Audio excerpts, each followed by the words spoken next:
Matric যেতিয়া দিছিলোঁ, হাই secondary যেতিয়া দিছিলোঁ, তেতিয়া মই পঢ়া নাছিলোঁ। ভাবিছিলোঁ এই কাইলৈ পঢ়িম, কিতাপখন মেলি লওঁ মানে, তেতিয়া ভাবোঁ কাইলৈ পঢ়িম, আজি নপঢ়োঁ। তাৰপিছত আকৌ এদিনাখনো ভাবোঁ আজি নপঢ়োঁ, কাইলৈ পঢ়িম, কাইলৈ দিনৰ পৰা পঢ়িম, নহ'লে আকৌ দিনত যেতিয়া ষ্টাৰ্ট কৰোঁ আকৌ ভাবোঁ কাইলৈ ৰাতিৰ পৰা পঢ়িম, আকৌ ভাবোঁ এই আজি ৰাতি নপঢ়োঁ, শুই যাওঁ, ৰাতিপুৱাৰ পৰা পঢ়িম। এনেকেই মানে মেট্ৰিক দিলোঁ, এনেকেই হাই ছেকেণ্ডেৰী দিলোঁ।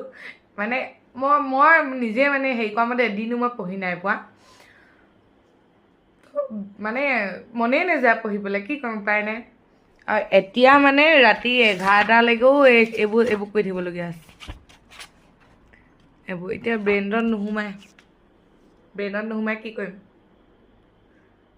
সেইকাৰণে কৈছোঁ পঢ়িব, নপঢ়িলে আজিকালিৰ দিনত মানে একো নাই। চব কামতে পঢ়িবই লাগিব, মানে মাথাটো নহ'লে, দিমাগ নহ'লে মানে একো কাম নাই। সেইকাৰণে পঢ়িব দেই গাইজ, নহ'লে মোৰ নিচিনা এনেকৈ ৰাতি 11টা বজালৈকে মাথা মাৰি থাকিব লাগিব। ভাল কথা দেই, পঢ়িব গাইজ।